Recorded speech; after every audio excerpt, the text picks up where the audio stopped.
Hello and welcome to the 16th gathering of the Adventure Party on this, the 18th of July. I am your party leader, Brad Ludwig.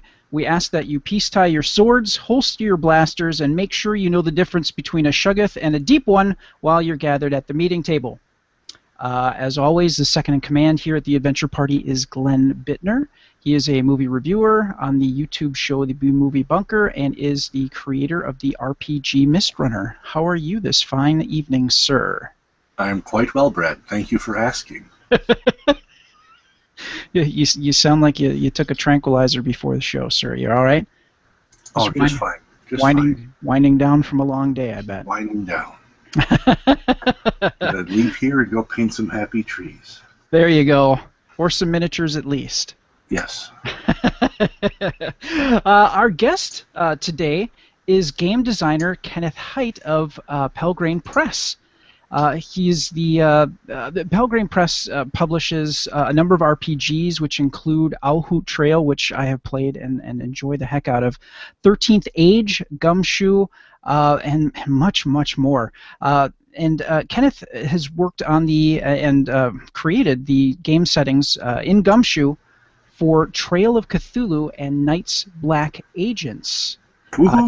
Yeah.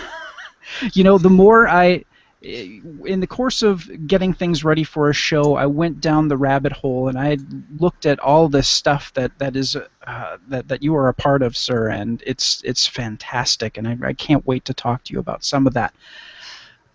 Kenneth has been working in the game industry for quite some time, working with games and game settings such as Star Trek, GURPS, and RuneQuest. He is also the author of the Cthulhu Mythos-style books called Mini Mythos, with titles such as Where the Deep Ones Are, Antarctic Express, and Clifford the Big Red God. And I have to tell you, I put them in my Amazon wish list as soon as I found them. You can add Goodnight Azathoth to that wish list because that will be out this summer. Oh, wonderful. Yes. Okay, well, that's definitely going on the list. He, too, is also a podcaster, along with his co-host Robin Laws of the podcast called Ken and Robin Talk About Stuff. Welcome, sir, to the Adventure Party. Thanks for bringing me in and letting me join you for this expedition through our metaphorical dungeon of podcasting. Really appreciate it. We are going to, as we do in every show, we're going to roundtable the different sections of our show, which include the game review, gaming news, and an interview with our guest. And we're going to kick that off now with Glenn Bittner's review of an interesting game from North Star Games. Please tell us a bit about that. This game is called Evolution, and it's kind of a resource, in a way, kind of a resource management type game where each player, you have to adapt your species. You basically start with a couple of different species, and you're adapting them to the ecosystem. You want to make them bigger, stronger, higher in numbers, stuff like that. But in order to do that, you have to keep them safe, and you also have to keep them fed. The game plays really interesting, where you draw cards depending on how many species you have, and then the first thing you're going to do is you're going to take one of those cards and you're going to play it face down into a communal pot, basically, because every card all the cards are upgrades that you can give your species, but every card also has a number value to it, which will be used to determine how much food is at the watering hole each turn. And any creature that is not a carnivore has to get their food from the watering hole. Now, then take the rest of your cards and you can do things such as play them face up to give your species different advantages. You might give yourself a long neck, meaning you can get more food. You might give yourself like a hard shell to protect yourself from carnivores, or you may even upgrade yourself to a carnivore, where now, instead of eating from the watering hole, you eat other players' species. Which happens to be too often in this game. But you have to manage everything, because you can also make your creatures bigger, because if you're bigger, carnivores can't eat you as easily, because a carnivore can only eat something smaller than it. You have to make sure you have more numbers, because the more numbers you have, the less likely you are to go extinct. Sure. Because if you hit 0 on the number track, your species goes extinct. You can also add more species if you want. So it's all managing all these different things, because the food at the beginning of the game, there's going to be more food than anyone can eat. Okay. And food is actually how you score points. Because every time you eat, you place your food in this little bag. At the end of the game, you total up how many food you have in your bag, and that's whoever's the most is going to win. Plus, you get bonuses for the population of your species, and then different traits as well. But food's where you're going to score the most of your points. It's a hoot. I like this game a lot, and I was really surprised when I first heard that North Star Games made it, because up until this point, North Star Games did party games. Their most well-known game is Wits and Wagers, which is basically a trivia kind of betting trivia game. And when this one came out, I actually had one of the guys who works for North Star came to our store and demoed it. He's actually friends of one of my coworkers. And when I mentioned my surprise of them making it, he goes, "Yeah, this is the kind of game that everyone who works at North Star Games plays and wants to make." But they made the party game first because they knew that it would sell, and would then let them have the ability to make a game like Evolution. So okay, sure. Huh. But it plays pretty quickly once you understand the rules. Average play time is about an hour. It's 2 to 6 players. It's can be very competitive, although you do at times get a bit of cooperation amongst people, where the carnivores will divvy up who they're going to eat. Although carnivores can eat each other, and one trick too is if there isn't anything for a carnivore to eat, you might be eating your own species, because if you have 2 species and your carnivore can't eat anyone else except your own other guy, he'll eat your other guy. So you have to be careful, because you might end up eating yourself into extinction. So, okay. yeah, it's a really neat game. It's got beautiful art on the cards too. Sorry about that. So yeah, it's a really fun game from a company that I wasn't expecting it from. Huh. How does it compare to Urzupa, the other? I mean, sort of the big amoeba in the evolutionary games world. You know, I have not played that one. Oh. So. Well, I haven't played this one, so we're 2 halves of the locket, and we haven't been joined. And actually, I had someone ask me that exact question yesterday, and I just haven't been able to look that one up yet, because it's been pretty hectic at work the last day and a half. Yeah, well, no doubt. All right. So, highly competitive, would you say, in that hour? It starts off, everyone's all friendly and nice, because everyone starts off as just an herbivore. You all eat the plants that are growing at the watering hole. But as soon as someone plays carnivore, all bets are off. Plus the fact that then the carnivore, they're going to contribute as little food as possible to the watering hole, because they want everyone else to stay small and weak so they can just keep eating them. So aside from having to run away from carnivores, you're also then competing for food like mad. So you want to get upgrades that let you get, like long neck lets you take extra food.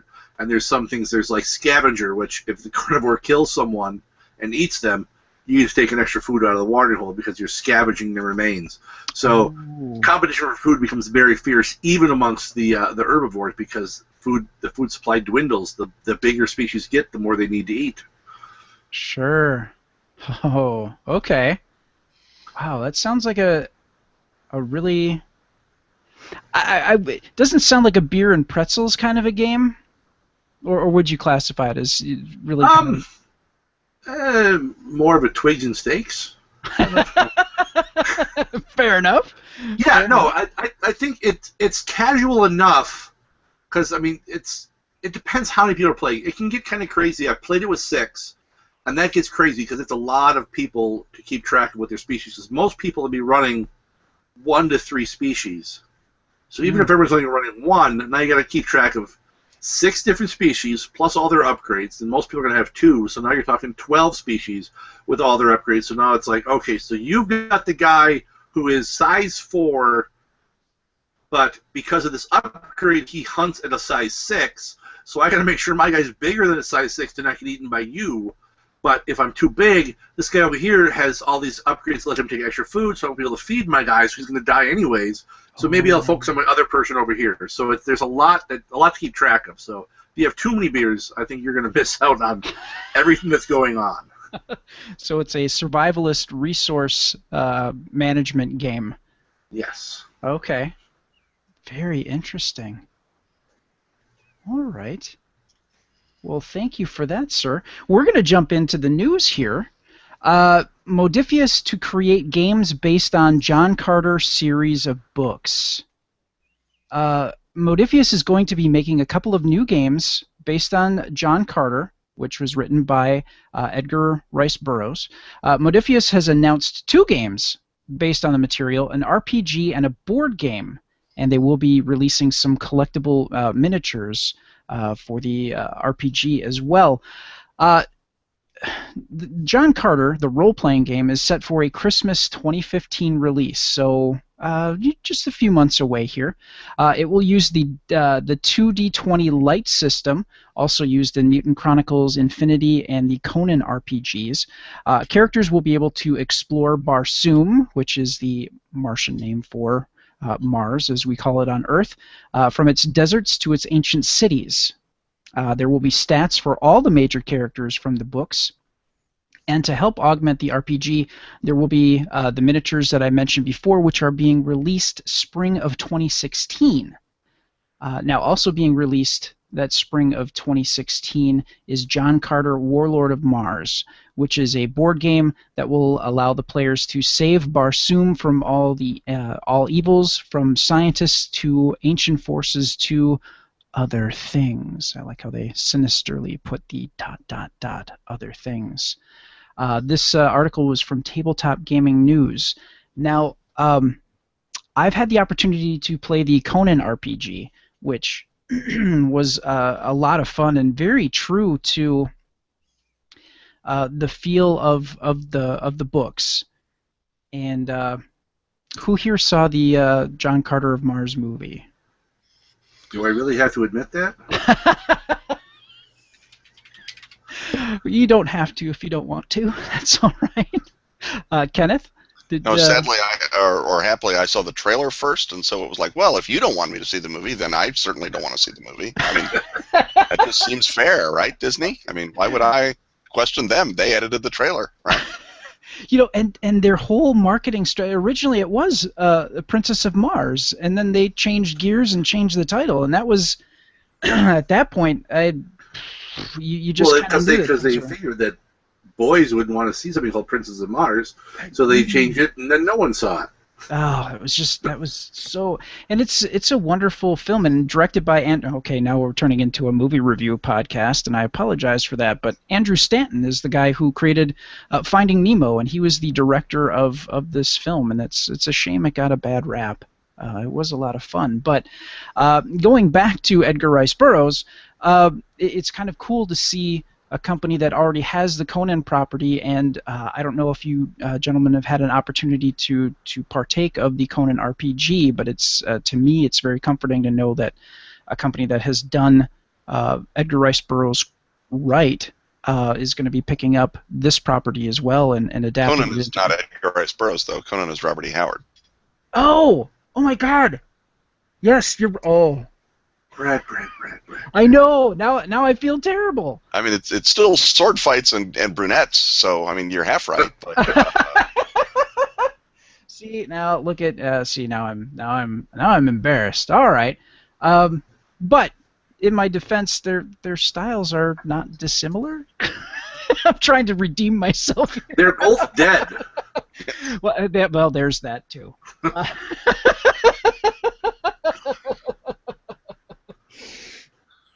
Well, to me, the adaptation of Conan is so solid.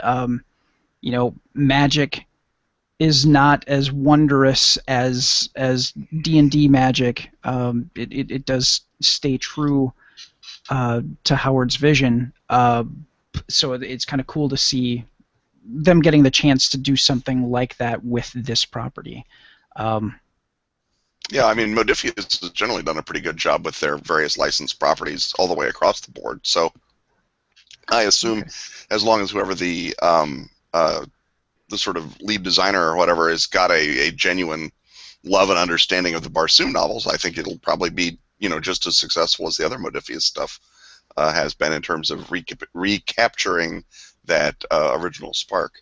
Sure. Do you know who the designer is, or just the company? Yeah, I just know I just know the company, but let me check. I do have a link from the company from Modiphius, and I want to see if they mention. No, they don't. They don't seem to have a, or they're not mentioning if they have a designer assigned to it and who it Well, is. if it's coming out in Christmas, the designer is already, Well, yeah, no, absolutely. That's He not something better you be- put together in better a be month. pretty much done with it, actually. I should say, obviously. Yeah, it should be at the editing and printing phase at this point if they're going to get it out. You're absolutely right. Or at the very least in the art and everything else phase. Sure. Yeah, no, I'm sure that they've got someone, and then they just didn't put it in the press release for some reason. Hmm. Foolish economy of space, perhaps. Anyway, but the larger point is that they've done a good job on their other licensed properties, so this would be one of those that if you're interested in John Carter, give it a look and see if it appeals to you, right? Yeah, no, absolutely. And again, planetary romance and sword and sorcery are not so far apart that you can't make some judgment based on how well they did Conan, because at least it means they're not just simply porting the same thing back and forth. They're paying some attention to the nature of the world. So yeah. Gosh, you'd hope so. if it's gonna be successful, absolutely. Glenn, have you ever had a chance to check out the Conan RPG? I have not checked out a Conan RPG since the 80s. Oh, fair enough. 3 Conan RPGs ago. I have looked a bit at something else from Modiphius, which is the Achtung Cthulhu. So World War II type Cthulhu stuff with Nazis and all that. So one of the people at work has picked up everything available for it and is planning on running a campaign. Nice. Of course, at a game store, we're always planning on running campaigns that we never do. True enough. That kind of sounds like that would be in your wheelhouse, Kenneth, the Achtung Cthulhu. Yeah, that Sarah Newton, I guess, is sort of doing a lot of the writing for that. She's a good friend and a fine designer and researcher. And I wrote a little tiny bit in the Keeper's Guide for Achtung Cthulhu because Chris Birch wanted me to explain why you don't blame the Nazis on the Cthulhu mythos and how to handle the sort of presence of two very different kinds of evil in your horror role-playing game. And I did it like 2 pages out of 180, so I just barely am in the book at all. But Chris liked it, and I thought that it was the sort of thing that's important to say, because otherwise you end up saying, oh, well, it's not the Nazis' fault, it was Nyarlathotep that did that. And it's like, no, it kind of was the Nazis' fault. They were horrible, horrible people, and you can't let them off the hook just by blaming, Haster or somebody. True enough. Yeah. Okay. Very cool. Well, we are going to extend our news here a little bit further. We're going to have Ryan Murphy take over. He is the contributor to Galactic Netcasts, who offers us the Galactic Gaming News, and he covers more of the digital beat of gaming, and he has a brand new update for us. So take it away, Ryan. All right, thanks for that report, Ryan. Appreciate it. Next up, we're going to get into the Kickstarter Spotlight. And we are going to recap last week's pick, which was Brawl, which was an updated cheap-ass card game. And Glenn, that was your pick, so give us a little bit of insight on that. So when we looked at it last week, they still had a bit to go to their goal of 30,000. They have now passed their goal. They're at 35,361. They got 5 days left. Nice. Just quick recap: Brawl is a super fast 2-player fighting game where you are trying to win base cards by playing more hits on your side of the table and playing blocks to stop hits from your opponent. And when I say it's super quick, I'm talking a game takes under 2 minutes.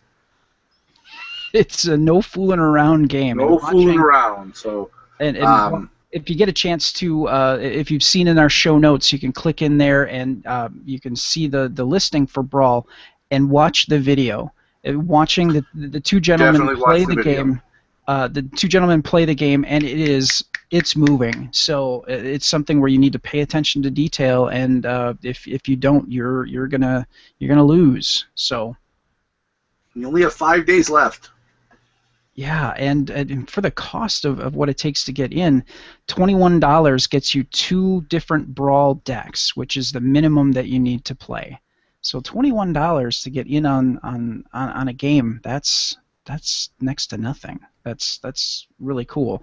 And if you jump in at what is it? You can get all 6 decks At 51. at $51. And combined between, they had a $52, which was the early bird. There's 428 backers at that level to get all 6 games. So people were really hot to get this game again. Because this is a re-release. We talked about this. This is a re-release of the cheap ass game, and trying to think. I had a question, and now it's gone. Was it the same structure as? I mean, this is just a re-release. There's no updates. It's just a re-release of the game, correct? Just a re-release, as far as I have been able to ascertain so far. I probably, if it's like most releases, they probably updated the artwork. Sure, yep.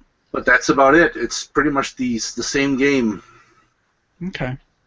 And yeah, they passed it by, which is very good news. And you know, for a name like Cheap Ass, who has established themselves with making wonderful games at a low cost, you know it's going to be good. And because it's a re-release, you know that this has been thoroughly tested and appreciated and well loved. So it's great to see that they surpassed their goal, and this is definitely going to happen. And it will be released. The estimated delivery, is January of 2016. So right around the corner here, in the grand scheme of things. All right.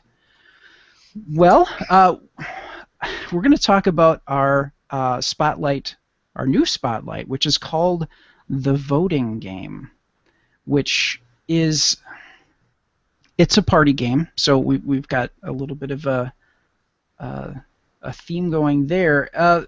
It's billed as a game where you find out who your friends really are. To me, it kind of reminded me a little bit of, at least in the packaging structure of Cards Against Humanity. It's a kind of a simple black box, but inside of it are questions that you ask the group. It can play up to 10 players, which I thought was... let me just double check that. It says plays up to 10, but I love the asterisk of the, who are you kidding? You don't have 10 friends. Yes. Now, the box comes with questions, and it comes with numbers. So what ends up happening is the question card is flipped over, and it asks a question such as, who would survive the longest zombie apocalypse? And then everybody, face down, puts down the player number. So everybody is given a number.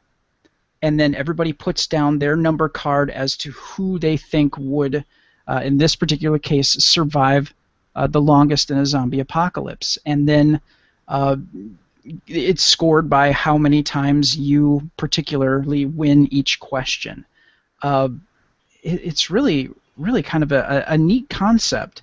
And they've already got expansions. They have a NSFW expansion. There is a fill-in-the-blank expansion. And there is a create your own, which is 80 blank cards that you can make up to 80 more questions to maybe it's more inside jokes for your group or things like that. It puts the control in your hands to expand the game, which is really kind of a neat concept.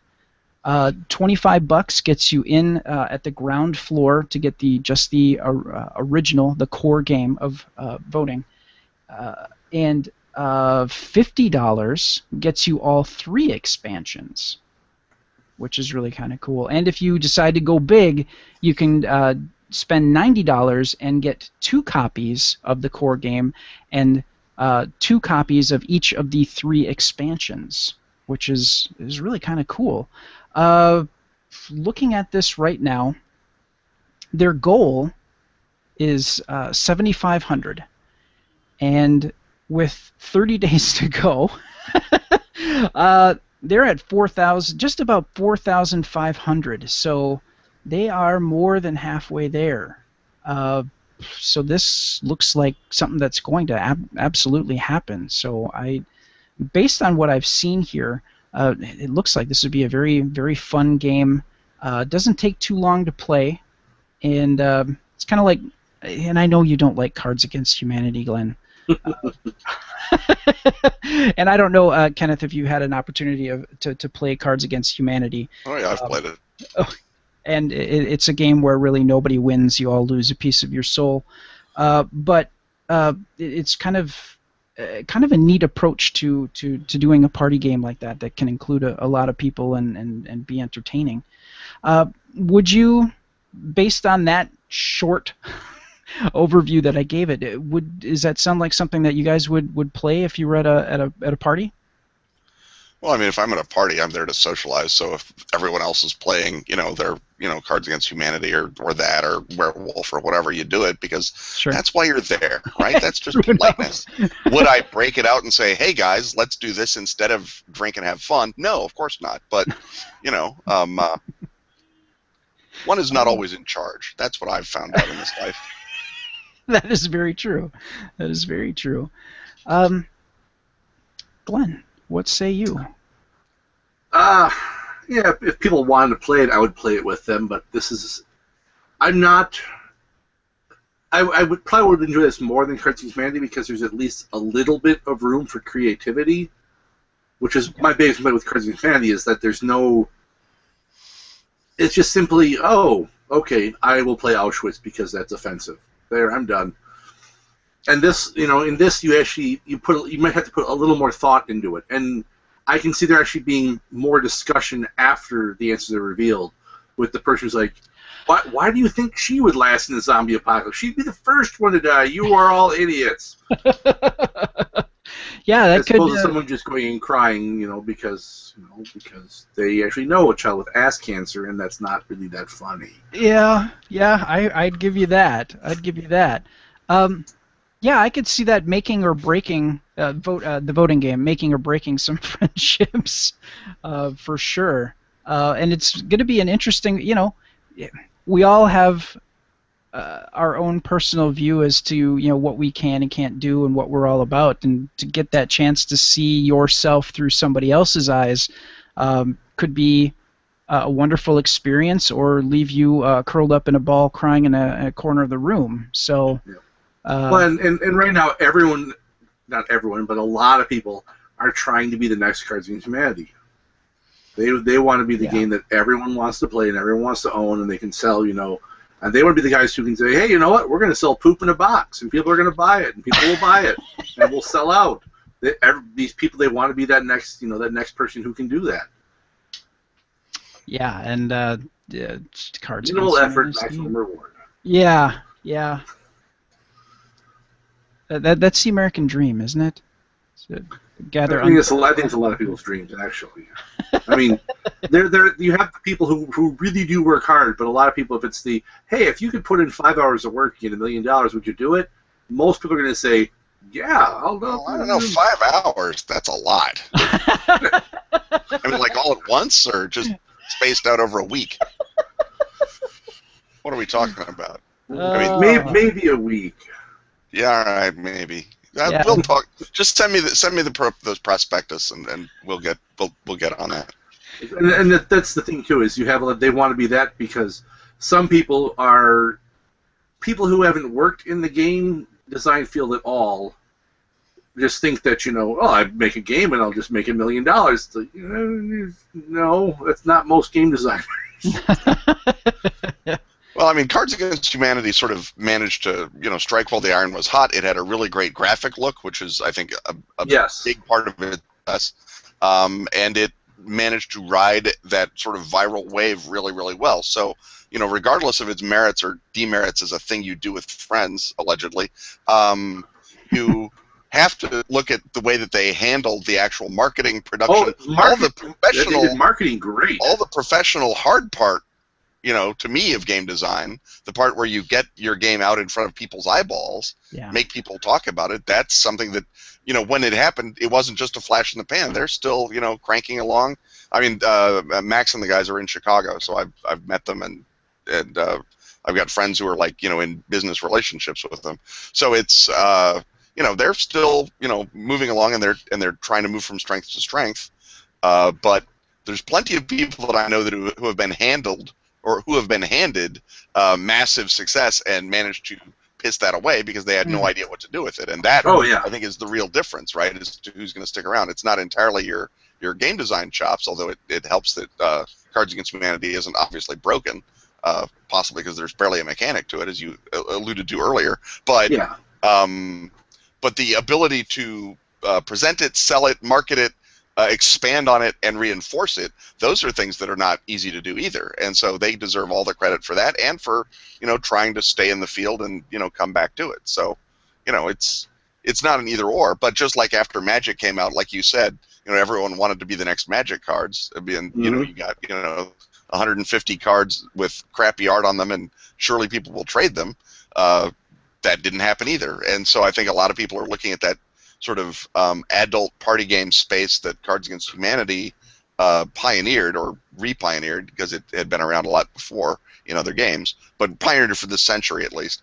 And they're saying, well, can we get into that? Is that space, like Magic turned out to be, a space that's big enough for other huge successes, or is it going to be something where, no, there's just one game and a bunch of little sort of orbiting wastes of everyone's valuable time? But you'd feel like an idiot if you had the next Yu-Gi-Oh! Or Pokemon and you were like, nope, I'm pretty sure that category is full. We're never going to make another, after Magic, no more card games, no more CGs, right? So, I think it just makes sense to give it a shot and see what happens. And again, I think you're right that seeing yourself as others see us is not a bad, sort of sub-theme or sub-harmonic or whatever. The thing that it does is it actually gets people to have to, because of the rules, say what you think of me, which is what everyone wants to actually talk about, is tell me about me.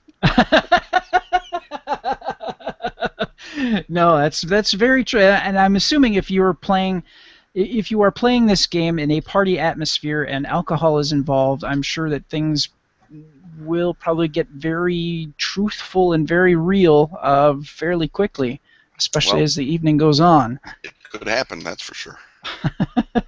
Well, just watch one of the videos where they have drunk voting game with beer and board games. Okay.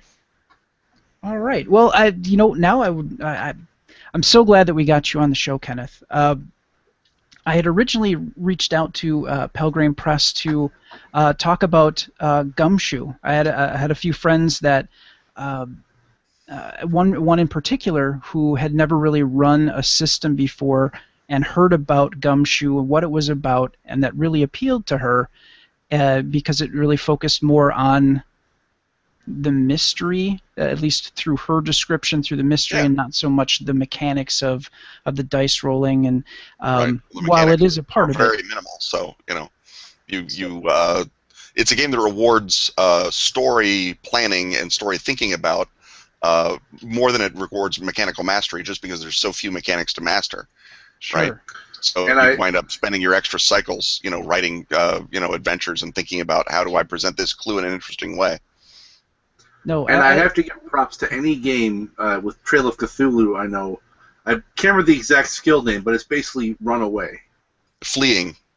Yes. Which in that mythos is a very valuable skill, and you should probably have a lot of points in that. And you can buy it for half cost. Yes. So it's like almost like charisma in the hero champions sort of universe. Well, charisma is the dump stat. Fleeing is actually useful. Well, yeah, that's the other thing there is that's far more useful as a skill. So as I had reached out and I had some back and forth with them, and they mentioned that we should be speaking with you, and I dug into your career a bit more, and I got to say, wow, you've done so many wonderful things and have been a part of a lot of great projects. And you are just wrapped up the Dracula Dossier for, excuse me, for Night's Black Agents. Would you tell us a little bit about that, and then we'll kind of get back into Gumshoe? Sure. The Dracula Dossier is, well, it began as 2 books, and now I think it's 9 or 10 because of the stretch goals and other foolishness. But the core of it is the 2 books, and one book is Dracula Unredacted, which is Bram Stoker's novel with all of the sources and methods and information put back into it that reveals that British intelligence tried and failed to recruit a vampire in 1894, and everything went wrong. And Bram Stoker was brought in to write the after-action report, and when he turned it in, they were like, well, we can't publish all of that because it will reveal what we did. So they cut out a bunch of it and then published the novel as disinformation. Oh, that's so beautiful. This novel then sits in British intelligence archives, and over the years, over the decades, MI6 keeps coming back to that well, and what's called Operation Edom, which is the attempt to recruit Dracula, gets reactivated in 1940 because they want to bring Dracula into World War II to stop Hitler from taking over Romania. So in 1940, the SOE team goes into Romania, and one of the survivors annotates that first draft of Dracula. Then in 1977, there's a mole hunt because British secrets are showing up in Romania, and they're like, how can there be a back channel we don't know about between Britain and Romania? And Operation Edom was like, oh, that may be because of the immortal Romanian who was wandering around London with mind control powers. That probably could be what happened. And so Edom is tasked with finding the mole, and one of the analysts on the mole hunt annotates that same first draft of Dracula. Oh. And then in 2005, after 7/7, the British intelligence community is like, literally anything is on the table. We've got to stop terrorism from hitting Britain again. And Edom is like, well, if anything is on the table, we happen to know a monstrous killer that really hates Muslims, because Dracula, of course, spent his whole actual lifetime fighting against the Ottoman Turks. So that could work. So they reactivate Dracula and point him at Al-Qaeda and ISIS and other terror groups, which of course has huge collateral damage and is a terrible idea. And in 2011, enough information gets out that another analyst elsewhere in MI6 finds the copy of the Dracula Dossier, finds a copy of Stoker's first draft and annotates it, and then she disappears. Oh. And so now you, the players, have this document, which is the full story of Dracula with 3 generations of MI6 analyst annotations in it. From that, you can then follow those clues anywhere. And the Director's Handbook, which is the companion book to Unredacted, is where all the clues lead. So we have, I think we on the back says 64, but it's actually more than that, NPCs, and any one of them might be innocent, they might be an Edom asset, or they might be a minion of Dracula. And you, the players, pick, we want to go investigate that seismologist because he sounded weird in the annotation. And when you meet him, the GM, the director, is what we call him in Night's Black Agents, decides, well, is this guy going to be on the level? Is he going to be still working as part of Edom, or is he going to be a Dracula asset, or Dracula minion? And then that changes the nature of the game. So it's an improvisational, collaborative campaign. There's no, there's no preset. You will do this and then this and then this. Sure. The players pick what they do. The players may say, "We'll just go find Castle Dracula and hunt him down there because we know he's got to be hanging out there." There's a big page. There's actually a dozen pages or so in the book how to find Castle Dracula. Which of the 9 possible castles might it be? What's there? Is it active? Is it not active? Is it a tourist trap? Is it a desolate ruin? And you then get to decide all of those things, and also decide while you're doing it, well, what's between you and Dracula's castle? Is it just the Ruvari Cigani, his ancient servitors? Is it Slovakian mafia guys? Is it the Romanian secret police? Who else is trying to stop you from doing this? Meanwhile, of course, Operation Edom wants to know what happened to its copy of the Dracula Dossier, and it's hunting you. So you've got basically 2 sets of people who will just basically legitimately kill you, and you have to follow clues in order to stay ahead of both of them. And that's sort of the the game, and it becomes ideally sort of a big, sort of world-defining campaign for your Knights Black Agents game. And at the very least, it gives you an excuse to go reread Dracula, which is always good as far as I'm concerned. Wow, some of the best, in my experience, some of the best stories, some of the best games that you will ever experience, as long as the storyteller or the director or the game master is passionate about that particular historical event, is making a fictional setting that uses the truth, or at least the perceived truth, of events, and working you as a group of fictional characters into that and navigate that. Described my entire career, or at least my entire non-Star Trek career. Yeah.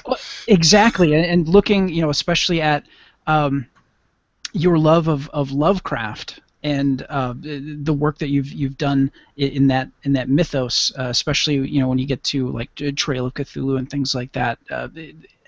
It looks like that's really, really in your wheelhouse, and it sounds, based on your description, you really just go down that rabbit hole and give a lot of options for people to explore a lot of those different worlds or mythos in the case of Lovecraft. That's wonderful. Now, one of my questions is, especially now getting back into Gumshoe. When you created Trail of Cthulhu, it mentions that it's licensed from Chaosium. How do you navigate something like that when somebody owns and I'm going to make an assumption here that they basically own sort of the game versions of H.P. Lovecraft, or how does that work? How do you license from Chaosium, and what are you particularly licensing from them? I have not seen what their license is with Arkham House and with the other creators. So what we've got is a safe harbor where, because we've licensed Call of Cthulhu, we can use anything in the mythos that Call of Cthulhu is used in the mythos. We can use anything they've invented for, say, Mass of Nyarlathotep or Escape from Innsmouth or any of their other really great Chaosium products. We can then use that in Trail of Cthulhu products if we decide we want to.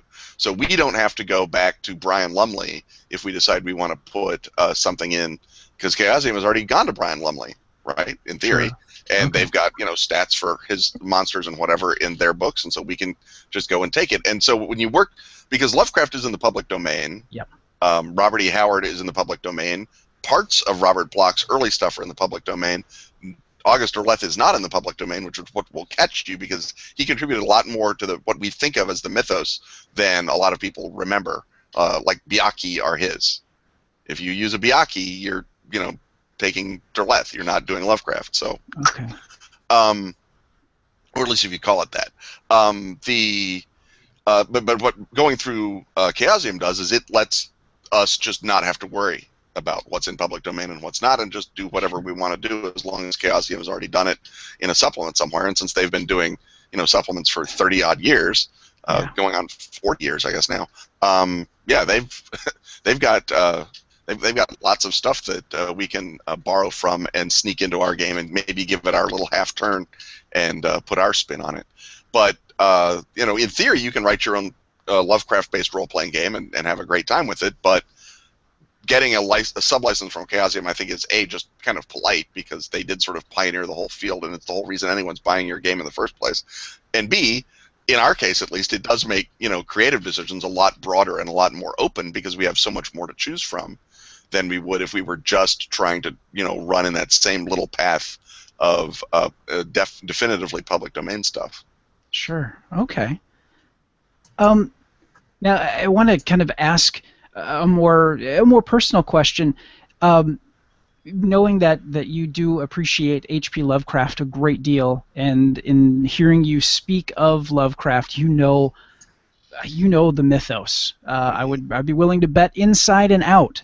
What is it about Lovecraft's work, or the mythos in general, that appeals to you so much?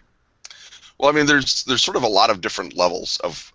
Part of it is what you were talking about the notion of real history being tangled up in fictional events. Sure. I mean, that's great fun, whether you're, talking about your, role-playing game, campaign, my Dracula Dossier tied up with actual World War II, whether it's the Flashman novels, whatever it happens to be. And Lovecraft, of course, said every supernatural story, every weird story works best as a hoax. Works best if you put so much realism around it that when you stick the one weird thing in, people don't twig to it immediately, and then it really messes with them. And that is what I like about the mythos, is that the mythos is, by definition, interweaved with reality. The whole point of the mythos is to reveal to us the actual truths of our reality, that our history is longer than we understand, that our world is less important than we understand, that our humanity is less important than we understand, but that all of these come through a scrim of real archaeology, real history, real paleontology, as real as you can get. I mean, Lovecraft was working with cutting-edge science when he was writing stuff, and then putting the myth in behind it. And I think that the chance to do that is what makes it, so much fun. So first of all, you have that that nature of the interplay between the real and the fictional in a way that, say, you don't with Tolkien or with Forgotten Realms or whatever. And so I think it's just more fun there. I think it also, Lovecraft happens to be a really terrific writer, and so just reading the source material is great fun. And again, I I dodged the bullet at Wizards of the Coast of having to work on the Wheel of Time books, and I dodged the bullet from what was it? It was the TriStat system guys.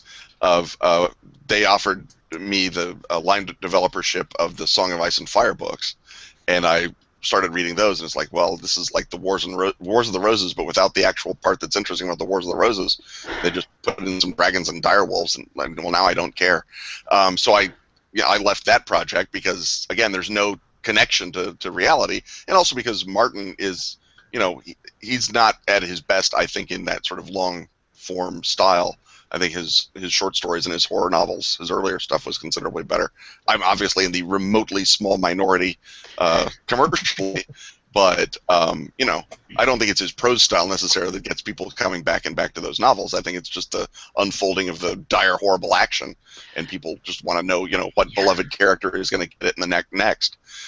Not so much, oh, I really want to reread that paragraph because it was stellar. But with Lovecraft, you can reread that paragraph for decades, and you're noticing things that he does with parallelism. You're noticing things that he does with tone. You're noticing, once you start reading him as describing the story as an architect describes a house, right? Lovecraft was a giant architecture fan, but once you recognize that, and you recognize that that's part of how he writes stories, how he constructs stories, you have a new way to read Lovecraft. It's genuinely literature, I think, in the sense that you can always come back to it. You can always find something new in it, whereas there's tons of perfectly good books that I reread all the time, but it's just, like taking a hit of heroin. It's not actually because it's an intellectual challenge. It's because I enjoy, going back to that, time and place, or that spaceship or whatever, and seeing it happen all over again. But with Lovecraft, you genuinely re-engage with the prose and you re-engage with the philosophy, and so that's just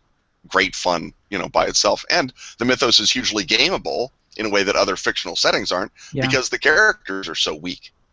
Right? I mean, Henry Armitage is probably the strongest character in the whole mythos, or in Lovecraft's oeuvre, and he's no Hamlet, right? He's no Raskolnikov. But the thing is, he's not even Conan, right? And the thing about a Hyborian Age game is, without Conan, it always feels a little empty. Like, you're always going, oh, I wonder what Conan is doing. Is he having more fun than us? I'll bet he is.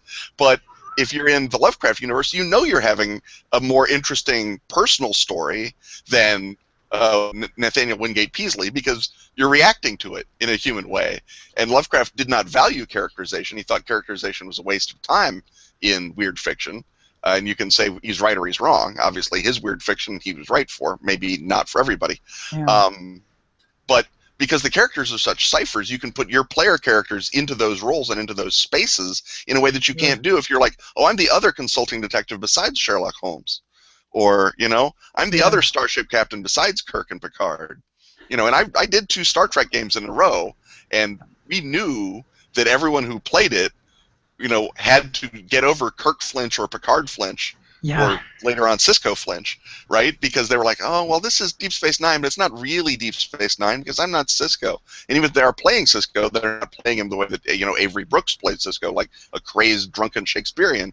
They're doing it how they do it. But with Lovecraft, you don't have to worry, oh, am I doing justice to Herbert West? Herbert West is a cartoon. Do whatever you want to Herbert West. No one cares.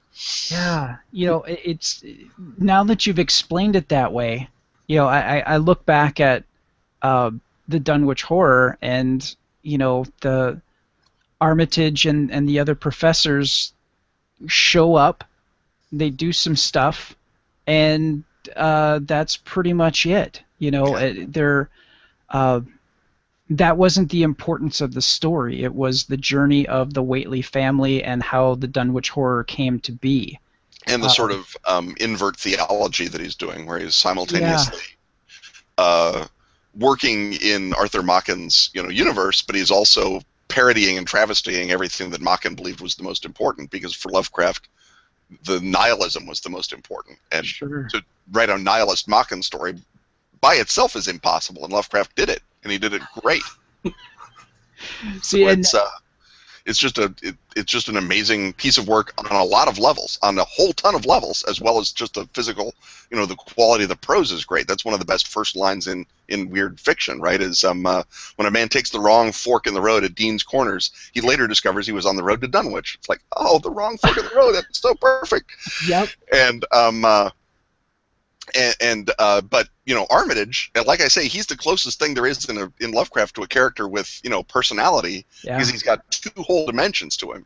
But he's just not he's not even James Bond, right? He's just emptier than that. And so you run the risk maybe of worrying about Armitage, and so we sort of faced that head on when we did the Armitage Inquiry campaign frame in Trail of Cthulhu, where Armitage is sort of this doddering, ancient, retired guy who can't go out and fight monsters anymore because he's like 80 or something in continuity by this time. So he sends you out, and so you're like, oh, I know where Armitage is. He's back in the library taking his arthritis medicine. That's why he's not out here stopping the Exothoth, because he'll literally fall apart. Yeah.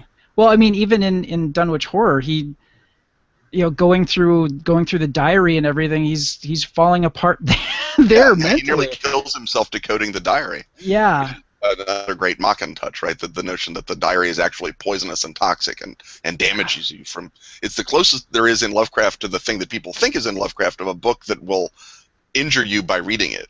Yeah. With Lovecraft, that doesn't happen. Right? You don't read the book and then your face melts off. It's not the arc with the Nazis.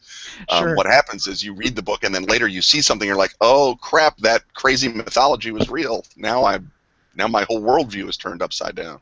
Yeah. But with reading the diary, the Whately diary is almost crippling to Armitage, and he nearly kills himself deciphering it. So it's a very interesting story in a lot of ways, and I think then that's because Machen did believe that there were books that would injure you. Machen believed in writing that was pernicious and evil and wrong, and so for Lovecraft to do a proper Machen story, there had to be a thing that was like that. And looking at, and we're kind of straying off just a touch. We're really straying off.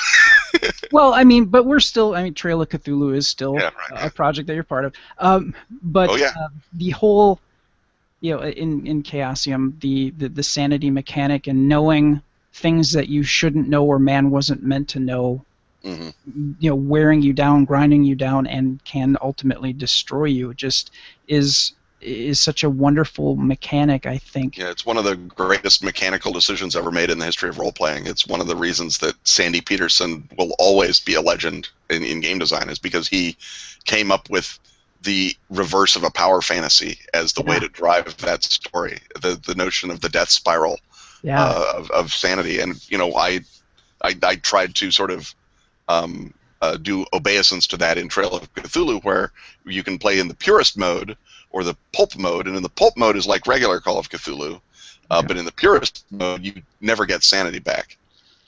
It just always stays gone. Okay. So, we separated into two things. There's stability and sanity. So stability is what keeps you together when you're facing a monster. Sure. Sanity is how connected you are to the human reality of the world. And as your sanity dwindles, the more you realize the human reality is wrong, it drains away. You're gone. That's it. And that was in Sandy's first draft of Call of Cthulhu, that rule. And at Chaosium, they said, well, that's terrible. No one will play our game because it'll be too bleak and horrible. And so they made him put in rules for healing your sanity back. Yeah. And so I just said, well, I'm going to go back to Sandy's 0th draft and sneak it into something and see if people play that way.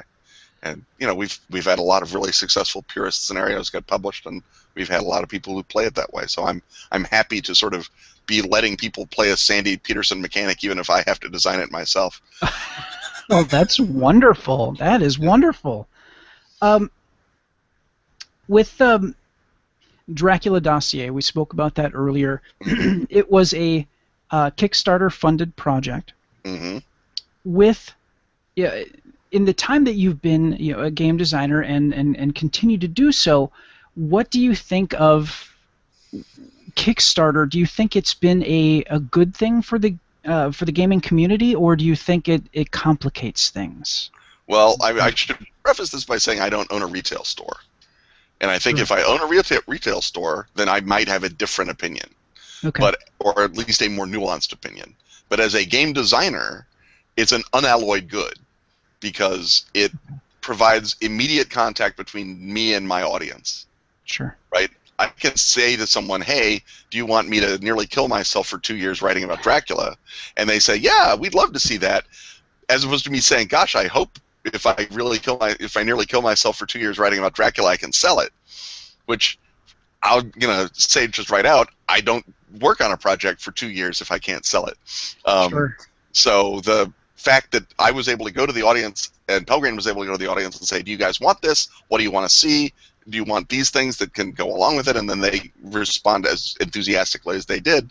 That gave the whole creative team sort of the impetus to go forward and work on the project. And it also lets us tailor a project to an audience. And then as a solo creator, someone like Jason Morningstar doing Night Witches, the game about playing female biplane pilots in World War II, that's not necessarily a thing that a lot of people are going to buy.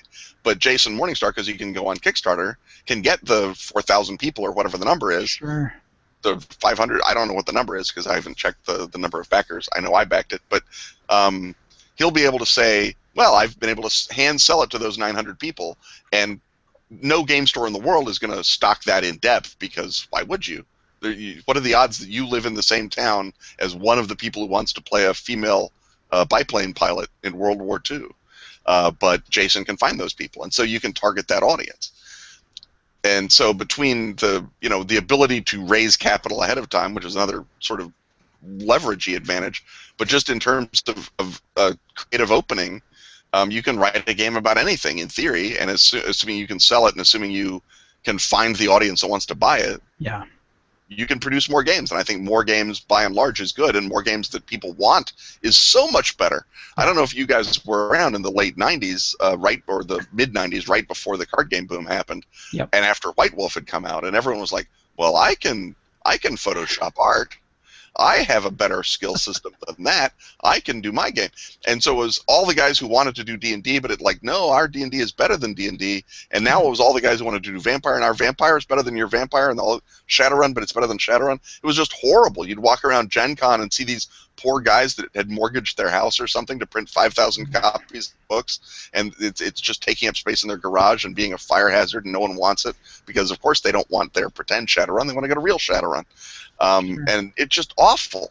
And once out of a blue moon, someone would hit a nerve or do a really great job and move forward with it. But so many people wasted so much time and money trying to produce and guess what people want. With a Kickstarter, you put it up, and if no one wants it, you'll find out before you've killed yourself, or at least before you've paid the printer, which is, the real, rubber hits the road part. Now, again, retailers may look at it and say, well, you're just, siphoning off all the alpha gamers, and I'm sure that there's some degree of truth to that. But on the other hand, by creating games people want to play, you're reinforcing that game habit. You're making more alpha gamers, possibly. I think probably Glenn has more to say about that than I do, but yeah, as far as Kickstarter goes, I think any game store owner that can look at it without just simply of it's the ones who say it's stealing all the alpha gamers. I feel that's the same way as like the AMA and and the movie studios saying, well, pirates are destroying our industry. They're just people are downloading the movies that we spent $500 million and we're only making $1 billion. The thing is that now they're not to equate it to piracy, but it's the fact that we're actually selling a game. It's like the opposite. Of but it's the fact that they talk about how there's this one group out there that's destroying them when it's really not. Because in Kickstarter, well, there is, but it's Games Workshop. Well, yes. With Kickstarter, I probably have at least 30 or 40 titles in my store that were Kickstarted. Yeah.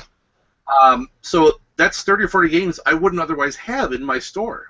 Mm-hmm. Yeah, we don't get to be the first people to have the game, but you know what?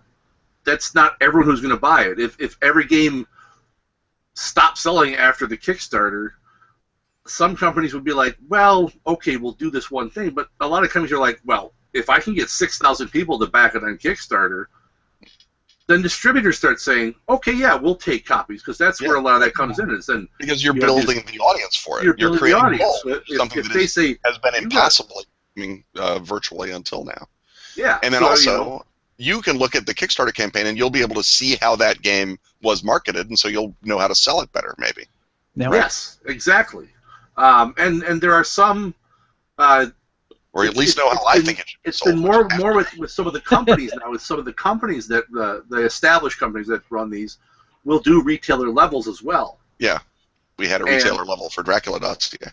Yeah, and I wish I had known about that when it was out, because I would have definitely jumped all over that. Well, as I say, if everyone just paid attention to everything I say, have a happier, better life. So yeah, I am a full supporter of Kickstarter. There was a brief time where I'm like, but all these big companies in there. I'm like, it's knowing more about the industry as I do now from when I did 4 or 5 years ago. I know that a lot of the big game companies, they still don't have 50 grand just lying around waiting to take a chance on something. I mean, yeah, cash flow has always been the nightmare monster in the closet of virtually every game company that doesn't make a good CCG, because you can't count on cash flow outside of release months, and that's just a real problem.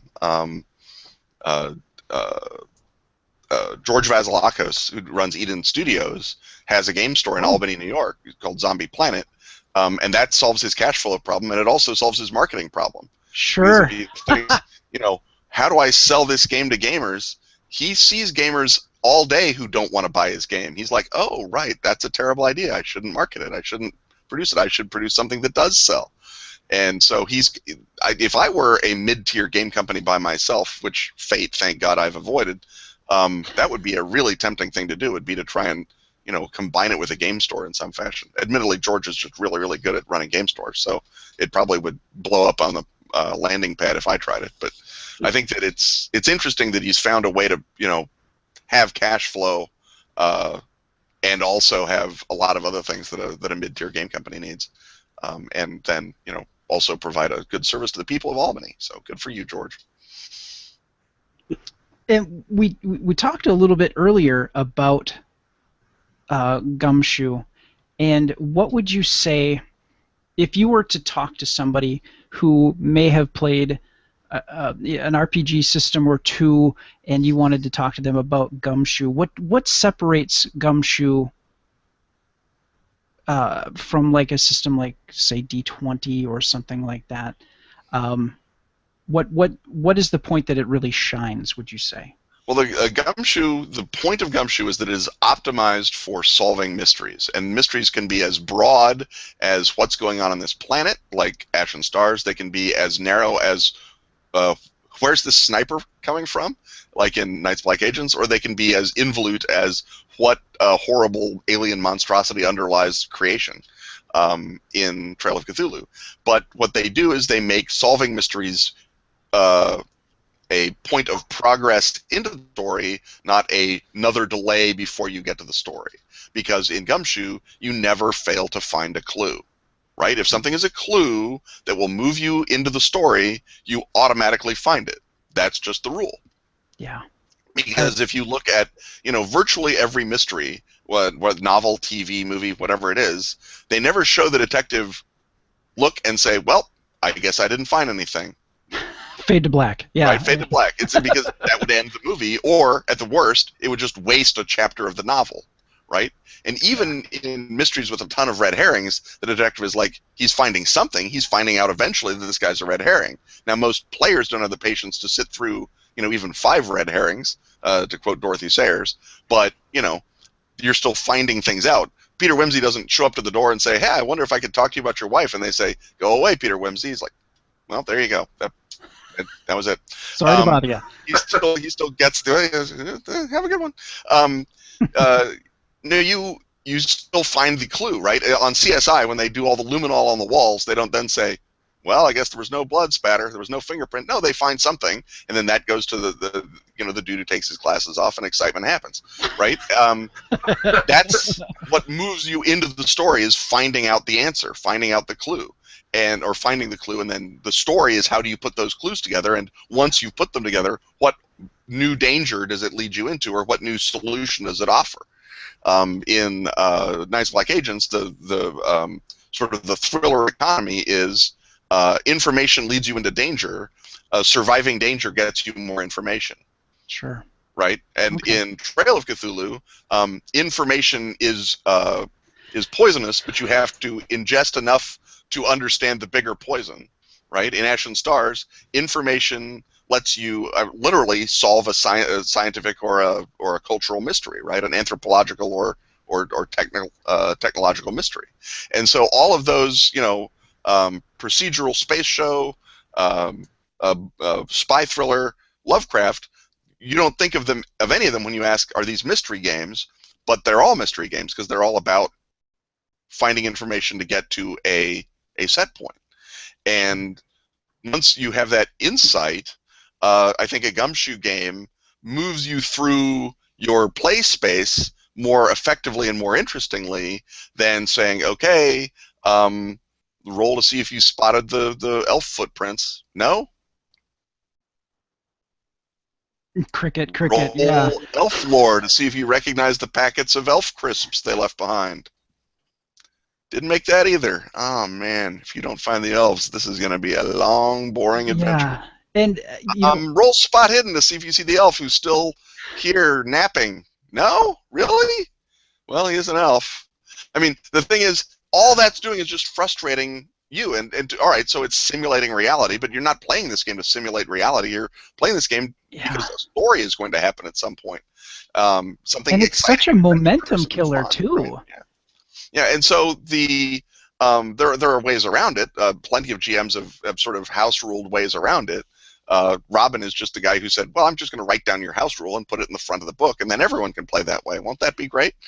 And so that was the inside of Gumshoe, is that investigative games don't have to stop if you didn't find the clue. They can actually give you the clue, because that wasn't the hard part. The hard part is putting the clues together and making sense of it in time to save a life, or to get out of Vienna, or to find the Shoggoth before it breeds, or whatever it is. And then when you get to the Shoggoth or the vampires in Vienna or whatever it is, you still have to fight the thing, right? Yeah. You have an exciting, combat, just like we all love in gaming, or whatever it is. And so that, I think, is sort of the key insight of Gumshoe. And Gumshoe is not a better game than other games just of its own.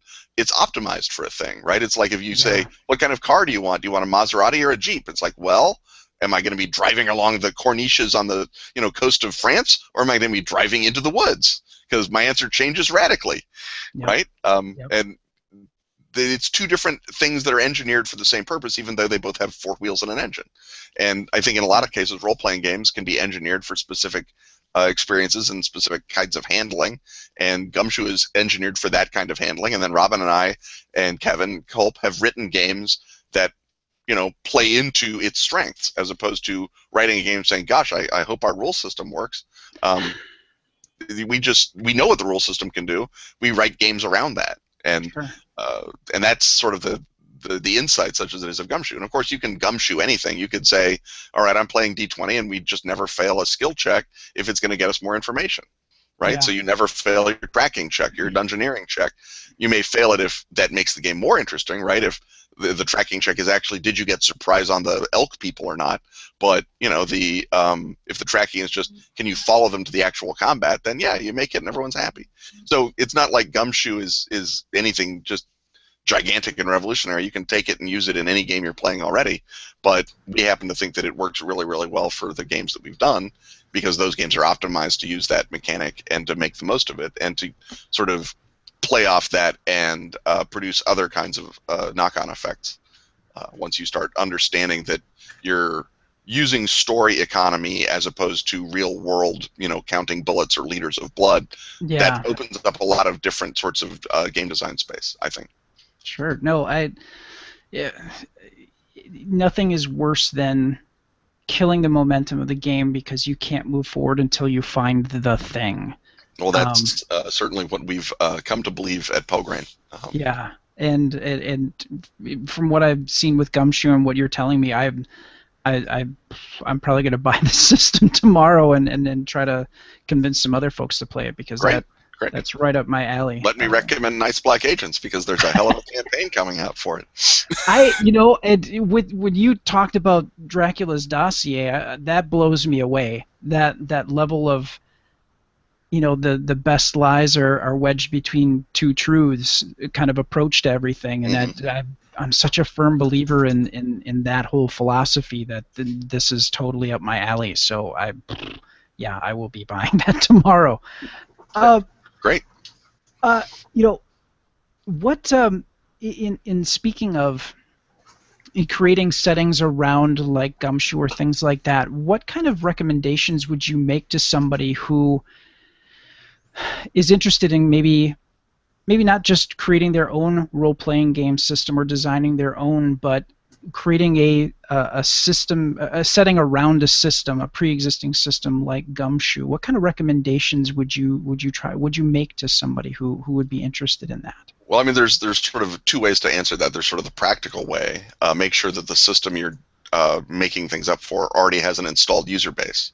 Yeah. Right. So Okay. when I did Day After Ragnarok, I did it wrong, because I did it for Savage Worlds, thinking, well, Savage Worlds really plays the way that I think in my head Day After Ragnarok plays, and I'll just do it as Savage Worlds. And because I know Shane Hensley, he was nice and he let me have the license for nothing, and so I put together Day After Ragnarok and I released it, or rather Hal released it, and Hal Mangold, my publisher, and it turned out Savage Worlds had a huge, really active, really positive player base.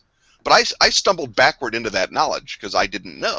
Oh, okay. And I discovered that after releasing Day After Ragnarok, that everyone was just really, really enthused about new Savage World stuff. But I didn't think of that when I did it. But if I were giving advice to people now, I would say, look online, look who's got a user base that is always talking about their game, and ideally talking in a positive way instead of bitching about it. Then write for those people. And if you can grok the mechanics well enough to sort of figure out what kind of stories those are best for telling, then tell those stories in your setting. So Fate is another game system that's got huge numbers of players. Pathfinder obviously has got huge numbers of players. And both of those coincidentally have basically free systems. You don't have to pay for the license, which is my second piece of advice. So there should be lots of people who play it, and you should ideally not have to shell out for a license because you don't need that headache. Once you've done that, then look at the game system you've decided to play with and say, what kind of problems does this solve? What kind of stories does this open up? What kind of world am I telling if I'm telling it in basic role-playing versus a world that I'm telling if I'm telling it in Gumshoe versus a world that I'm telling it if I'm telling it in Fate? And maybe all you want to do is just say, I'm going to adapt this public domain story of schooner fights that no one has ever done before, and I think schooner fighting is the next X-wings, and I'm going to make a schooner fighting game. And maybe you think any of those games might be a good schooner fighting game, and with Fate, it's like, oh, what the captain really hates the other captain, and so we have to, build aspects back and forth, and so your schooner fighting becomes really personal. And if it's BRP, your schooner fighting becomes very, target, hit location, and lots of rolling of dice and fun things like that, and becomes a more tactical game. And with Gumshoe, the schooner fighting game is all about solving the problems inherent in sea stories, right? How do we get the weather gauge? How do we find out why he's off this coast? How do we figure out what is in this other captain's mind? And it becomes more of a sort of a psychological game if you do it for Gumshoe. And if you do it for Savage Worlds, it's just cannons, swords, what the hell? It's schooner fighting, get to killing. And each of those is going to make its own schooner fighting game, and those are not going to resemble each other on the table. But whatever part of the books or the source material the world in your head, if you're making it up out of whole cloth, whatever it feels most like, maybe you want to point it towards the game system that plays that way. Yeah. Right. So I guess that's sort of my advice is to then look at what the list of ideas you have in your head, and if one of them matches with a game system that's already out there and is being well played and well supported, write it for that. Knock yourself out. Go crazy. Sure. And then, in terms of sort of the aesthetic or formalist question, just make sure that when you design a setting that you always have a through line, right? You have a central conflict, you have a central story, you have a central thing that everything always points back to. So that if you're wind up, off in the edges of the setting, writing something that only you care about, you'll say, oh, right, that doesn't actually speak to my through line. That doesn't speak to my contest. That's not part of what the real story of this world is. I'm just going to take that out. Maybe leave it for a supplement that can be about that thing. Okay. Like Nice Black Agents, for example, or not Nice Black Agents. Actually, Nice Black Agents is a different story. But Day After Ragnarok, once I came with the idea, this is the Hyborian Age after World War II, and I wrote everything that didn't feel like Conan, everything that didn't feel like the Hyborian Age, like Robert E. Howard, got cut out. Right? If that part of the world didn't feel like Robert E. Howard, I'm not going to focus on it. Okay. But I focus into the sort of sensation of the game that I want to play, and then to a lesser extent, because it's the whole world, the British half of the world is more Professor Quatermass than it is Conan the Barbarian. So the British have to be a little more of that thin red line. James Bond, Professor Quatermass, one Britisher is all that stands between us and destruction type story that the British produced in the desperate, after effect of losing their empire to convince themselves they were still relevant for a while. And that made really great source material and really great stories. So since I wrote a world where it was actually literally true, I could tell those stories. But again, stories that aren't about that kind of individual heroism don't fit. So there aren't any big shooting wars going on in the world, right? Sure. It has to be a world of Cold War spies. It has to be a world of weird science to give the Quatermass guys something to do. Okay, what kind of weird science have I got? Well, I've just got a giant alien snake. Let's pull pieces out of that and make it weird biotech. And so every question that I answer, it may seem unrelated, but it all points back to the central thread or the central through line of the setting. And what that means is I don't have to sit there and go, gosh, I wonder what's going on in Patagonia. It's like, well, is it going to be weird science or is it going to be Conan the Barbarian stuff? And if it's neither, then just don't write about it. Sure. Because that's what the world is about. It's about those things. Okay. And so that's my advice is don't try and build your setting, like you're writing an encyclopedia or even a history book. Build your setting like you're doing a story Bible for a TV show or for better yet, a comic book, something that's going to be really, really tightly focused. Sure. And present a world where the kinds of stories you want to happen are the kinds of stories that people will tell, because otherwise they'll think that they can walk out on the thin ice that you left there because you felt like you had to describe something, and they fall through it because it turns out the stories that they want to tell are no good there, or you didn't provide enough material, or it doesn't actually fit. And I think that just angers people and disengages them, whereas if you've got a fundamental story that you can tell in that world, people will want to tell that. I mean, if you look at, I think I probably took a lot of that away from knowing John Zinser and John Wick when they were doing L5R. So much of that game is just samurai stories. It's all samurais. It's all Yojimbo. Sure. If it didn't happen in a Chambara movie, it's not going to happen in L5R. And that sort of aesthetic choice to do that, and to only tell as much of Japan as you pretend Japan as you need to get back to Chambara stories. That was a really strong editorial decision and a really strong line decision, and they kind of got away from it a little bit as Rokugan sort of expanded out from under them. But yeah. But obviously, it's still a really strong, workable setting in a way that, say, the Traveler Imperium stopped being after they ended the frontier, because they forgot. Oh, that was the big part of our story, was the frontier. That's on us. We screwed that up. So, I mean, look at the kind of stories you think your game is about, and make sure that your setting contains those stories and not a bunch of other stupid stories. Sure. And we had the opportunity to speak with author Patrick Rothfuss, and we kind of talked about the if he were to take his novels and put them into have a game system that would service and be true to what his books were. You know, he said pretty much the same thing, that you couldn't do his books in, say, Pathfinder or Dungeons and Dragons. It had to be, I think he kind of settled on a Fate. On Fate being something that would work well, because the type of story did not fit with the mechanics of this system. So yeah, that it definitely rings true. Trying to hammer that square peg into the round hole is just going to leave everybody frustrated, and it's not going to flow very well at all. So I mean, D&D and Pathfinder are great engines for telling D&D and Pathfinder type stories, right? They're super good for stories where you kick open a door and there's guys in a room and you stab them. It's a great engine for that. It's really, really good for that.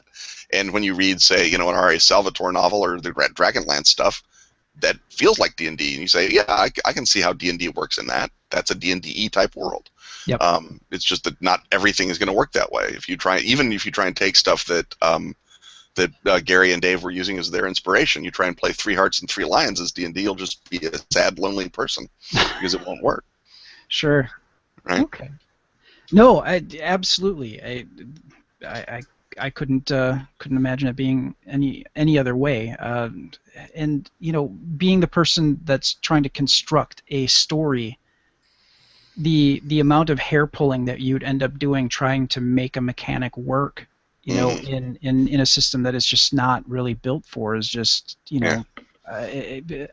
it's a colossal waste of time, and trying to find that right system that works for the story you're trying to tell is. And even if you luck into discovering it, you have to then convince all of the players who, if they're playing in the game of this thing, at least care about it, or they're really nice, which is great. And so buy the pizza for those guys. But you're trying to convince them that you're right. And they're like, no, Gandalf doesn't work that way. Gandalf works this way. And, he's 20th level. He's not 5th level. What are you, insane? And so there's, all kinds of, but he's a Valar. He's a whole different thing. And so you wind up spending the whole time knocking heads and disagreeing about the setting, as opposed to jointly celebrating the setting for what it's worth. Sure. And, I'm generally of the opinion that we have plenty of game systems as it is, but I can understand that if you've got, say, the One Ring, the Tolkien license, or you've got the John Carter license, it might be worth, looking and saying, how do I make this game match this world, right? And even when we do Gumshoe, we don't just do the same Gumshoe rules over and over and over again. We say, how do I make this investigative game feel like a thriller? How do I make it feel like a serial space exploration game? How do I make it feel like whatever it happens to be? And so those are sort of the decisions that we make, even within the constraints of one game system. So I can understand people. I recommend, in fact, that people look at what other kinds of game systems can apply to your story before you start telling it, not during. Yeah, absolutely. And I did get a chance to, and I only had time to briefly listen to a little bit of your Ken and Robin talk about stuff, which I think is a great title for a podcast, by the way. That's Robin. As with all of the things that work about that podcast, it was Robin's idea. So please pass that on, because it's such a great, and I like the graphic too for the show. One of the things. John Kovalik did that. So okay. We are fortunate I am fortunate in knowing vastly more talented people who let me put my name on their things. That's a good place to be. It Yeah, really no, is. it beats working. I promise you. One of the things that I noticed, and I just got to listen to a snippet of episode 147. I would encourage people to listen to it, just because of, well, one, the vast knowledge that you and Robin both have about the industry, but two, you started to talk about the narrative of how to make your game better by, like, describing a room. I think was the, Yeah. you know, being, especially somebody who may not have a whole lot of confidence in running a game per se, or maybe have never done it at all and are very interested. It sounds like you guys cover topics that can help people be better storytellers, tell a better story, and keep people, get them engaged in the game. What kind of experience have you had with? I mean, you got 147 episodes under your belt. How? I guess, one, how did it come about, and two, what are some of the topics that you guys tend to cover in your podcast? Well, the topic came about because Robin looked at the Ennies and said, "There's an Ennie category that I am not eligible for. That can't stand." And he said, "Hey, Ken, how about you and I just go out and get ourselves some free Ennies?" And it was like, well, all right, I kind of like the sound of that. And also, it's an excuse to talk to Robin for an hour every week, which I totally recommend. Not that you can, haha, because I have that job. But, well, at least we get to listen in. But Robin is one of my best friends, and when I just started out, I was just a monstrous raving Robin Laws fanboy, which is hilarious, and still true. But Robin and I get along really, really well, and so I think that comes across in the podcast. It's fun to talk to Robin. Robin thinks it's fun to talk to me. Other people think it's fun to listen to Robin and I talk, and that's where the idea came from, is that if Ken and Robin talk about stuff, people will want to listen to it. Sure. And that seems to have worked out pretty well for us so far.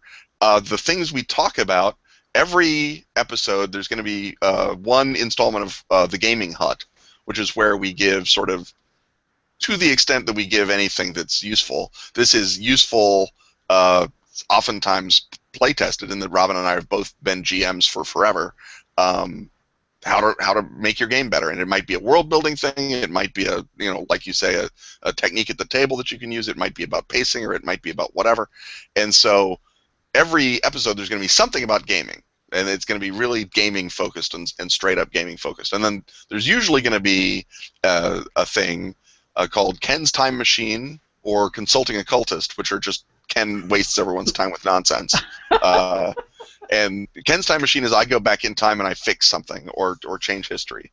And Consulting Occultist is Robin has run across something in his reading, and he's like, "Ken, explain this nonsensical thing to me." And so that's what that is, and that's gaming related, in that time travel and alternate histories are gaming related, and occultism is gaming related, but it's really not. It's just me rabbiting on like a goofball. And then we have other segments that just depend on what kind of mood Robin is in when he writes the script that week. So it might be the Food Hut, or it might be the Cinema Hut. It might be the Ask Ken and Robin is very popular. People write in. They put on the message board on the website. They say, "Hey, I've got a question," and Robin will pick them out from Olympus, and we'll do an Ask Ken and Robin segment, and that covers a lot of the ground that we can't put whole huts into. Sometimes we do a politics hut if there's an election going on, or Rob Ford is being hilarious, as he used to be in Toronto. Sometimes we just have one-off huts where we talk about something that is in the news or is appealing to both of us at the time. How to write good is one of the things that we do, that's sort of focused advice for writers, because we're both writers as well as gamers and game designers. Sure. And so there's, and also we're both very Catholic readers. All right, we read a lot of different kinds of stuff that isn't just game books and game materials, or even genre fiction. And so there's a degree of maybe helping people go a little bit outside their comfort zone if they're thinking, well, I like science fiction, but I don't know about mysteries, or I like mysteries, but I don't know about historicals, or I like historical, but I don't know about drama and literature, and so we sort of play around with that with how to write good, and we have a thing called recommendation engine where we just talk about things we like that we didn't want to build a whole hut around. So it's sort of just Robin and I, back and forth thing, but we try and keep at least half the program somewhat useful and focused, and the other half is just me rabbiting on like a goof. So that seems to be a pretty good combo so far. People seem to like it. The 150th episode, which will drop on Friday, I don't know when this is dropping, but it either has dropped or will drop shortly, is our 150th episode, so it's our 3rd year anniversary episode. Oh, and it will be all lightning round episode, which turns out to be really fun to do because we can answer the questions briefly and move on, as opposed to trying to wring 15 minutes of juice out of one lemon, which sometimes it's a little harder than others. Robin will ask me about some historical event. It's like, nope, that's what happened. Can't fix it. It's just the way the cake was baked. Well, we have 9 more minutes, Ken, so you'd better come up with something. No, that's really cool. Yeah, but I mean, that's basically what it is. So if you've enjoyed listening to me yammer on this podcast, and God forbid, just go back and you can hear 150 more hours of me doing it, only with Robin. So that'll be a little bonus for you. No, that's wonderful. Cool. I mean, someone listening to on the drive to Gen Con. Yes. Oh, there was. We get a guy. I forget what year that was. It was maybe last year. Who shows up and he's there and he's got his son. His son is like 12 or 13. So just that perfect age to start being a gamer, a really hardcore gamer that we love. And he's like, my boy and I listened to your podcast for the whole 8-hour drive to Gen Con. And I was like, oh, that poor kid. There's no way he enjoyed that. It was purely, well, I like my dad more than I like jumping out of the car while it's moving, so I guess I'll stay.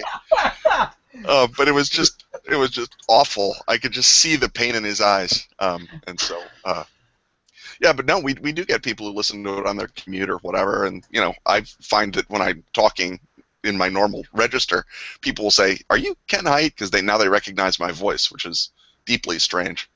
It's like a little bit of what Hank Azaria must get, I guess.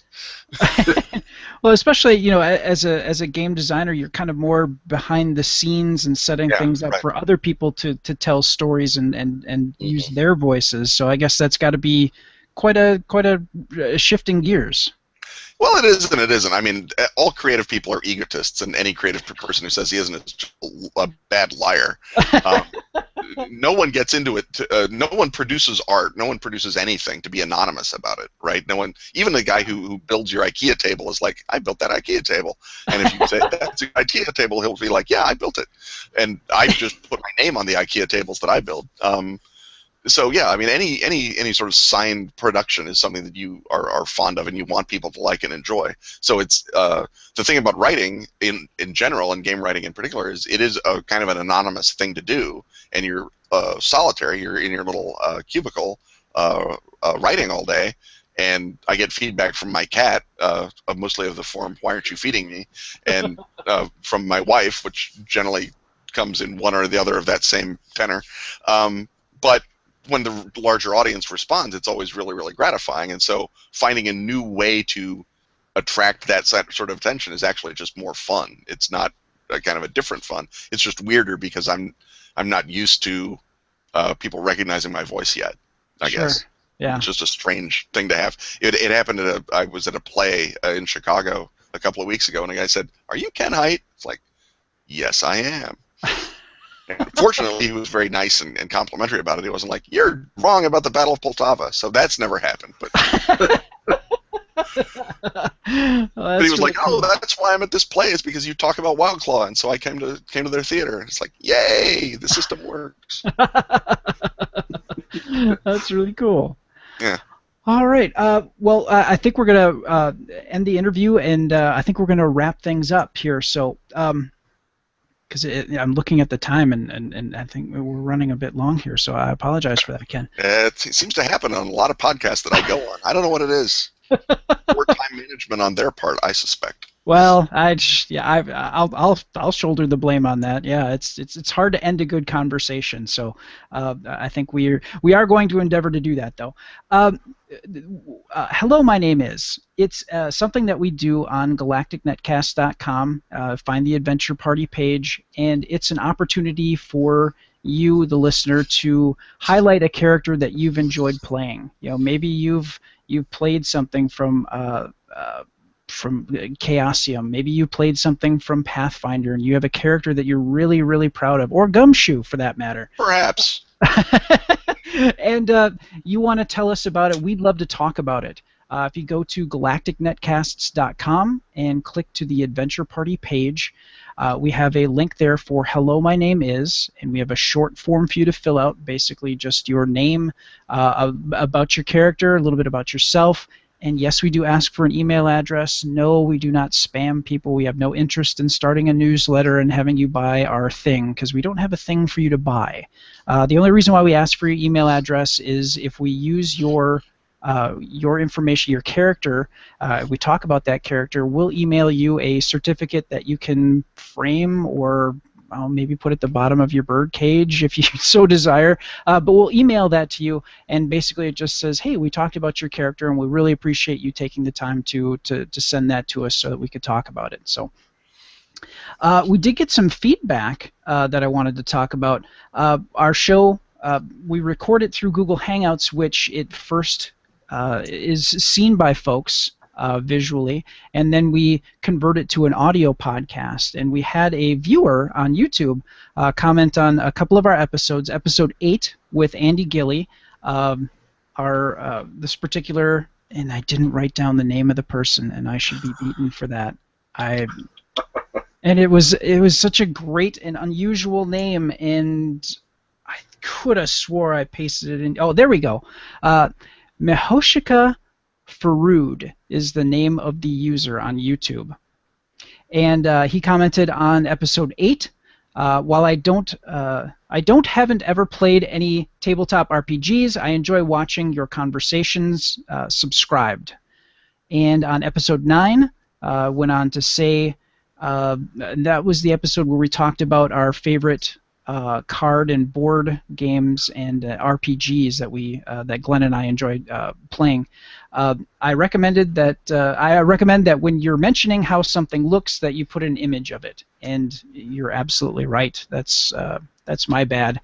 I'm running the show as I'm talking, and sometimes I forget to post images so people who are checking things out on YouTube get a chance to see what we're actually talking about. So I do apologize for that. To make up for that, I mean, I'm tired of carrying all the weight here. I mean, all you do is organize this, come up with the questions, edit it, post it. No.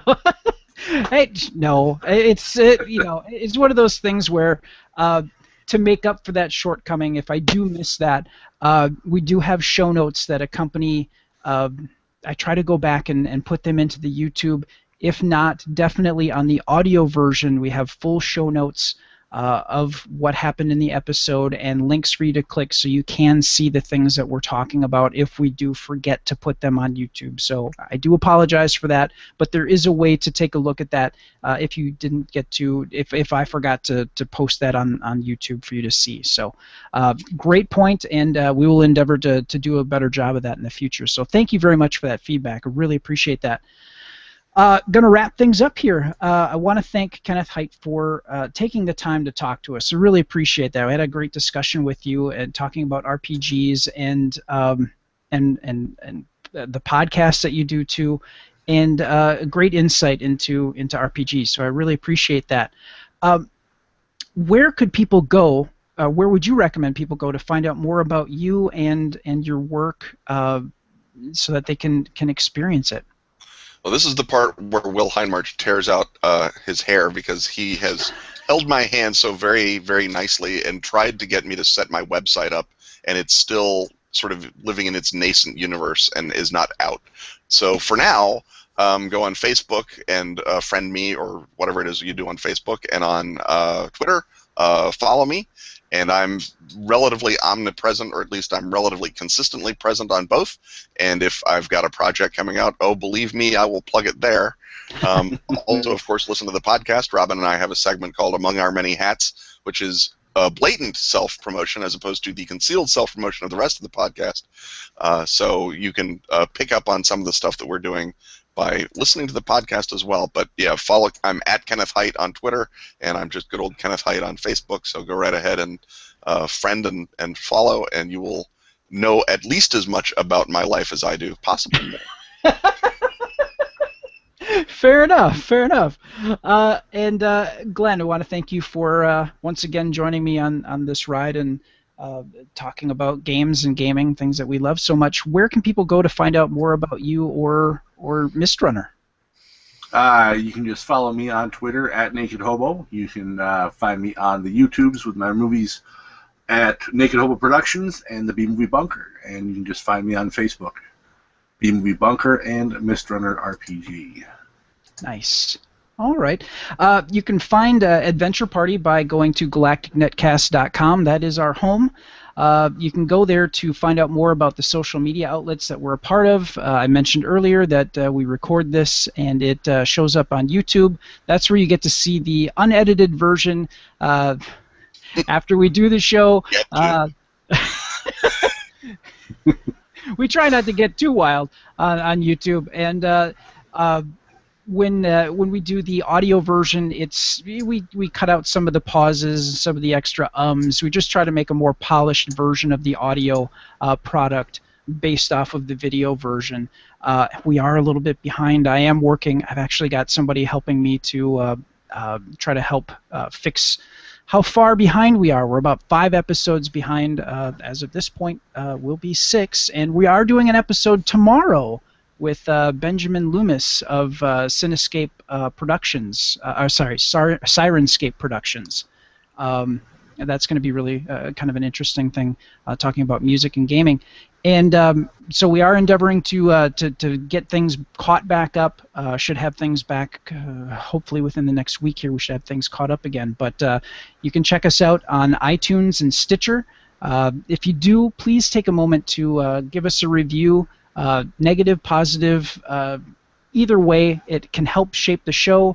Let us know what you guys are interested on us maybe focusing more on or trimming out because it's not quite as interesting as perhaps Glenn and I think it is. Your feedback can really help make a better show, and I'm not going to ask you to give us a 5-star review. You review what you think that is. But would it kill you? I mean, really? Give a 5-star review. Come on. Look at it. A 5-star review would be awesome. You got the real Enterprise on the wall behind him. You gotta respect. Oh, it's even better because. Oh, look at that! It has. Light up photon torpedoes. Yep. That's pretty boss. That's 5 stars right there. See, boom. Yeah. And a glowing review from Kenneth Hite. How could I possibly lose there? So just let us know what you think. We'd really appreciate that. We enjoy engaging with you guys and letting you know how much we appreciate you taking the time out of your day or evening to listen to us and having us join your day. So you can leave us feedback by emailing galacticnetcasts@gmail.com. We also have a number that you can contact us at, either by leaving us a voice message or you can text us at this number. That number is 805-328-3966. Again, 805-328-3966. And you can leave us like I said, a voice message or you can text us.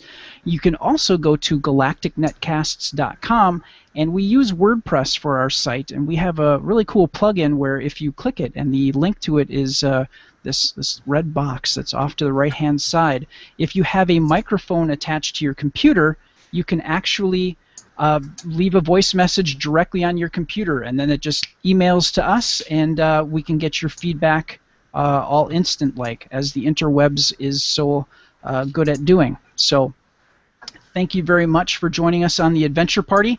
May your characters never die, and your adventures always be epic. Good night.